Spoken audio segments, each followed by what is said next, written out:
Você acredita que o crescimento aí do podcast, por exemplo, no Brasil, até no mundo, é devido também ao crescimento do Spotify como plataforma tecnológica? Assim, eu falo até muito mais pela facilidade, né, pela questão de usabilidade, enfim, né, é de ser uma plataforma que já está aí. Igual aqui, por exemplo, a gente até tem dados aqui que mostra que o Spotify no Brasil já tem 155 milhões de assinantes, né, premium, né? Então, isso aí, querendo ou não, cria uma grande oportunidade para criadores de conteúdo e para quem quer consumir, né?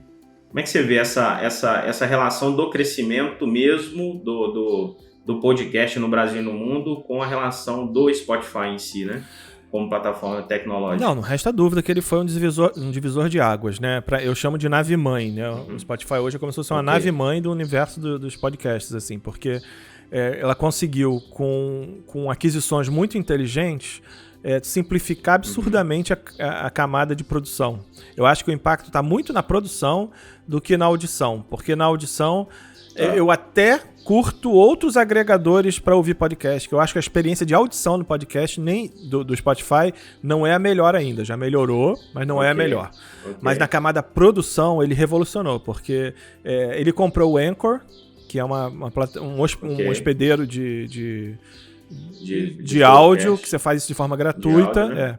Ele comprou a maior produtora de podcast lá de Nova York, dos Estados Unidos, porque ela tinha uma expertise de advertising. Então, eles sabiam como criar propaganda para podcast.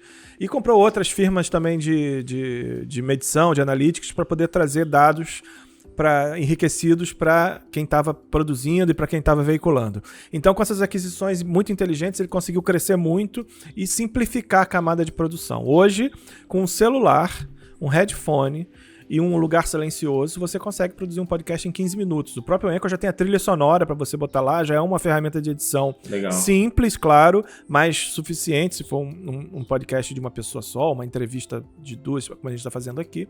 Ele simplificou muito essa camada. Então, o crescimento dele meio que foi um divisor de águas. Só que é importante a gente entender que ele cresceu dentro de um contexto onde todo mundo que eu quero dizer, grandes grupos de mídia, abriram os olhos para isso também.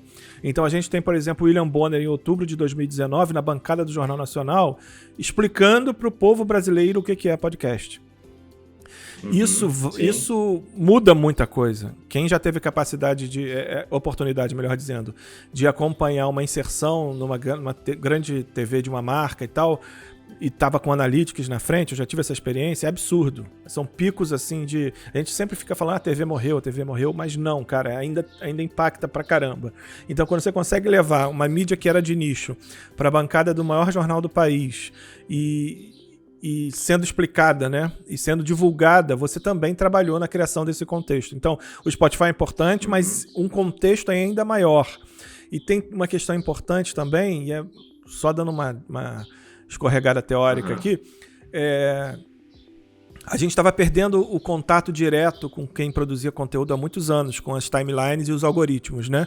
Cada vez mais filtrado, cada vez mais dependente de mídia. O podcast meio que recuperou isso, porque quando eu estou falando aqui, eu estou chegando no ouvido da pessoa de forma direta. Se ela assina o meu podcast, sempre que tiver um episódio novo, isso é legal. A gente vai detalhar um pouco mais isso ali ao longo da nossa conversa hoje, mas sempre que você assina aquele podcast, você tem um contato direto com aquela pessoa. Esse contexto também foi importante.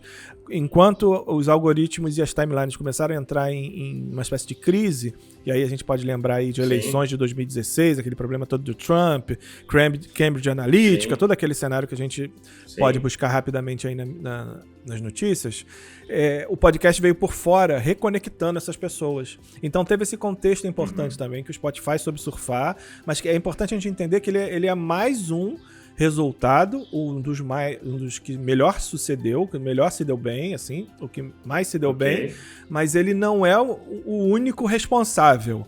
Ele surfou num contexto maior, entende? Isso é importante a gente ter em mente.